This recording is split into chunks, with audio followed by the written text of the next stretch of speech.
नमस्कार। Competitive exams में maths के सवाल अक्सर ही हमारा बहुत सारा टाइम ले लेते हैं ना, पर टेंशन की कोई बात नहीं है।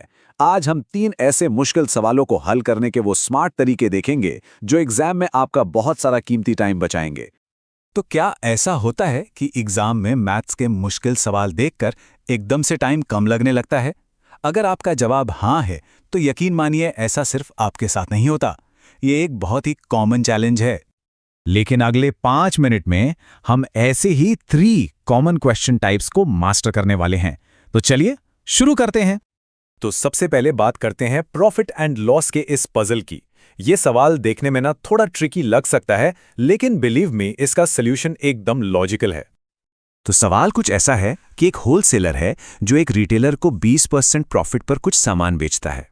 अब किसी वजह से उस रिटेलर का 1/3 सामान हो जाता है खराब।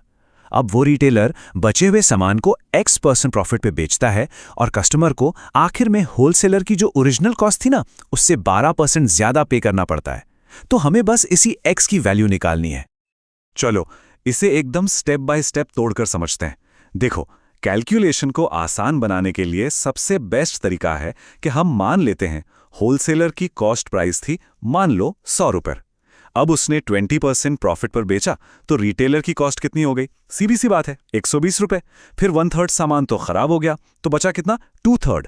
तो अब बची हुई चीजों की कॉस्ट कितनी हुई? 120 का 2/3 यानी कि 80 रुपये। अब आते हैं फाइनल सेलिंग प्राइस पर। सवाल कहता है कि यह होलसेलर की कॉस्ट से 12% ज्यादा था, तो 100 रुपये का 12% ज्यादा मतलब 112 रुपये। तो अब प्रॉफिट किस पर कैलकुलेट होगा? उस 80 रुपये पर जो बची हुई चीजों की लागत है। तो प्रॉफिट हुआ 112 रुपये माइनस 80 रुपये यानी कि 32 रुपीस। अब बस इसे परसेंटेज में बदलना है और जवाब आ गया 40%। अच्छा, यहां पर एक बहुत कॉमन मिस्टेक है जिससे बचना बहुत जरूरी है। बहुत से लोग क्या करते हैं, प्रॉफिट को 120 रुपये पर कैलकुलेट कर लेते हैं, जो कि बिल्कुल गलत है। हमेशा याद रखना, प्रॉफिट बचे हुए माल की कॉस्ट पर ही निकलेगा, जो इस केस में 80 रुपये है। ग्रेट, पहला सवाल हो गया। अब बढ़ते हैं अगले सवाल की तरफ। ये है एक्सपोनेंट्स यानी घातांक का एक सवाल, और इसकी एक बहुत पावरफुल ट्रिक है। ये देखने में बड़ा डरावना लग सकता है, पर सच बताऊं ये बहुत ही आसान है। तो सवाल है 5 to the power 71 plus 5 to the power 72, ऐसे करते करते 5 to the power 75 तक। हमें बताना है कि ये जो पूरा टोटल आएगा वो किस नंबर से डिवाइड होगा। अब जाहिर सी बात है, हम 5 to the power 75 को कैलकुलेट करने तो नहीं बैठेंगे, राइट? और बस यहीं पर इसकी ट्रिक छिपी है। हमें ये बड़े बड़े नंबर्स कैलकुलेट करने ही नहीं हैं, हमें बस इसे सिंप्लीफाई करना है। तो हम क्या करेंगे, जो सबसे छोटा टर्म है यानी 5 to the power 71, उसे कॉमन बाहर निकाल लेते हैं। जैसे ही हम ये करते हैं, हमारी इक्वेशन बन जाती है 5 to the power 71 multiplied by 1 plus 5 to the power 1 plus 5 to the power 2 plus 5 to the power 3 plus 5 to the power 4। देखा, अब ये कितना सिंपल लग रहा है। अब हमें बस ब्रैकेट के अंदर जो है उसे सॉल्व करना है। 1 प्लस 5 प्लस 25 प्लस 125 प्लस 625, इन सब को जब हम जोड़ेंगे तो टोटल आएगा 781। तो अब हमारी फाइनल इक्वेशन क्या है? 5 to the power 71 multiplied by 781। इसका सीधा सा मतलब है कि ये पूरा का पूरा नंबर 781 से तो डिवाइड होगा ही होगा। अब बस हमें ऑप्शंस में देखना है कि 781 का कोई फैक्टर है क्या, और जब हम 781 को 11 से डिवाइड करते हैं तो मिलता है 71। इसका मतलब 781 इज इक्वल टू 11 इंटू 71। तो 71 से भी ये पूरा एक्सप्रेशन डिवाइड हो जाएगा, एंड दैट्स आवर आंसर। चलो अब चलते हैं हमारे आज के आखिरी सवाल पर, जो कॉम्पिटिटिव एग्जाम्स का एक क्लासिक एज रिडल है। तो सवाल ये है, ए और बी की प्रेजेंट एज का रेशियो है 8:9। 9 साल बाद ये रेशियो हो जाएगा 19:21। और एक सी भी है जो बी से 3 साल छोटा है। तो सवाल ये है कि सी की प्रेजेंट एज क्या है। चलिए इसे सॉल्व करने का जो स्टैंडर्ड मेथड है वो देखते हैं।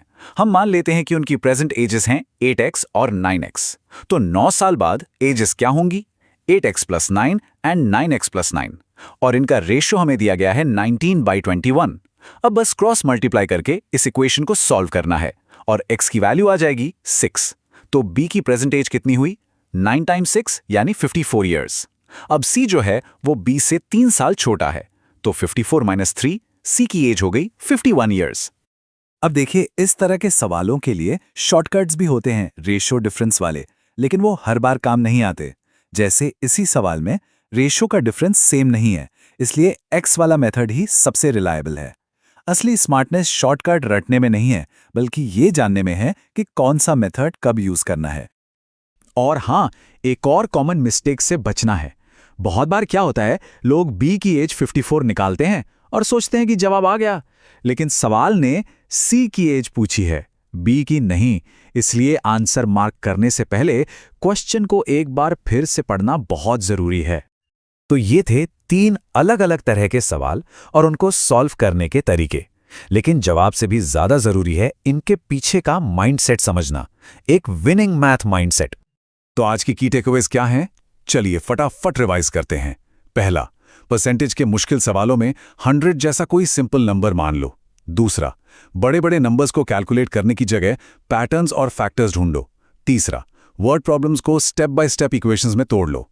और सबसे इंपॉर्टेंट, हमेशा डबल चेक करो कि क्वेश्चन आखिर पूछ क्या रहा है। याद रखिए, कॉन्फिडेंस जवाब जानने से नहीं, बल्कि मेथड समझने से आता है। तो देखा, सही अप्रोच से मैथ्स का कोई भी सवाल कितना आसान हो सकता है। तो अब बारी आपकी। बताइए, अगला कौन सा मैथ कॉन्सेप्ट है जिसे हम इसी तरह एकदम आसान तरीके से क्रैक करें।